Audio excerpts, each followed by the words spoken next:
역대하 23장 1절에서 15절까지 말씀을 함께 교독합니다.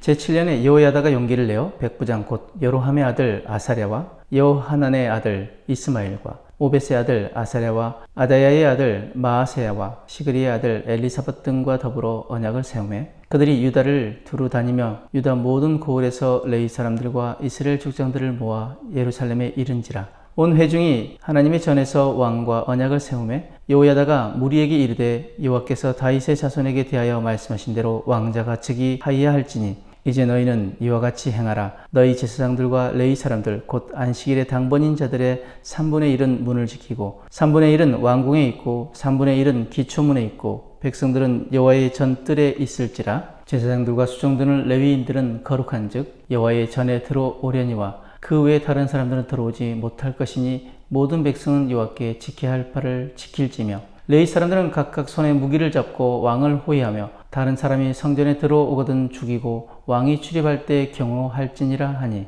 레위 사람들과 모든 유다 사람이 제사장 여호야다의 명령한 모든 것을 준행하여 각기 수하의 안식일의 당번인 자와 안식일의 비번인 자들을 거느리고 있었으니 이는 제사장 여호야다가 비번인 자들을 보내지 아니함이더라. 제사장 여호야다가 하나님의 전 안에 있는 다윗 왕의 창과 큰 방패와 작은 방패를 백부장들에게 주고 또 백성들에게 각각 손에 무기를 잡고 왕을 호위하되 성전 오른쪽에서부터 성전 왼쪽까지 제단과 성전 곁에 서게 하고 무리가 왕자를 인도에 내어 멸루관을 씌우고 율법책을 주고 세워 왕으로 삼을세 여호야다와 그의 아들들이 그에게 기름을 붓고 이르기를 왕이여 만세수를 누리소서 하니라. 아달랴가 백성들이 뛰며 왕을 찬송하는 소리를 듣고 여호와의 전에 들어가서 백성에게 이르러 보매 왕이 성전 문 기둥에 섰고 지휘관들과 나팔수들이 왕의 곁에 모셔 서 있으며 그 땅의 모든 백성들이 즐거워하여 나팔을 불며 노래하는 자들은 주악하며 찬송을 인도하는지라. 이에 아달랴가 그의 옷을 찢으며 외치되 반역이로다 반역이로다 하매 제사장 여호야다가 군대를 거느린 백부장들을 불러내어 이르되 반열 밖으로 몰아내라. 그를 따르는 자는 칼로 죽이라 하니 제사장의 이 말은 여호와의 전에서는 그를 죽이지 말라 함이라.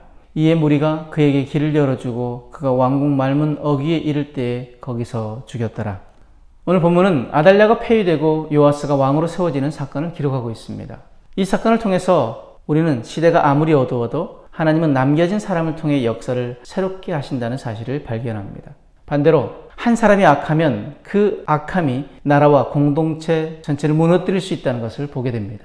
오늘 말씀을 통해 하나님 앞에서 내가 어떤 사람으로 서야 하는지를 다시 점검하는 시간이 되길 바랍니다. 먼저 본문은 이렇게 시작합니다. 제7년에 여호야다가 용기를 내어 백부장들과 더불어 언약을 세우며 요아스를 왕으로 추대하는 것입니다. 남유다 역사상 가장 어두운 시기 중 하나가 아달랴 때였습니다. 다윗의 씨가 다 끊어진 것 같았고 희망은 전혀 보이지 않았습니다. 그러나 하나님은 여호야다라는 제사장을 통해 희망의 불씨를 숨겨두었습니다. 그는 어린 요아스를 성전 안에서 숨겨 키우며 하나님의 때를 준비합니다. 여러분, 시대가 어두우면 사람들은 쉽게 절망합니다. 다 끝났다고, 희망이 없다라고 말합니다. 하지만 하나님은 언제나 남겨진 사람을 통해 일하십니다. 문제는 세상이 얼마나 어두운가가 아니라 내가 그 자리에서 깨어있는 사람인가 하는 것입니다. 혹시 지금 여러분들의 상황이 힘들고 답답하십니까?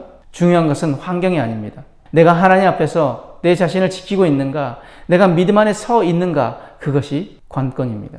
상황이 힘들다고 포기하고 절망하는 것이 아니라 그 상황 가운데서도 여전히 하나님을 붙잡고 하나님의 때를 준비하는 사람, 하나님 찾고 계시는 사람은 바로 그런 사람입니다. 반면 아달랴를 보십시오. 그녀는 모든 것을 가진 사람처럼 보였습니다. 왕이 되었고 권세도 있었고 사람들의 아첨도 받았습니다. 겉으로는 막을 자가 없어 보였습니다. 하지만 그녀의 가장 큰 문제는 바로 자기 자신이었습니다. 아달랴는 하나님 앞에 악한 사람이었습니다. 그녀의 마지막은 어떻습니까? 그녀는 옷을 찢으며 외칩니다. 반역이로다 반역이로다. 하지만 그것은 반역이 아니라 하나님의 공의가 이루어진 사건이었습니다. 여러분, 이 장면에서 우리는 중요한 진리를 발견합니다.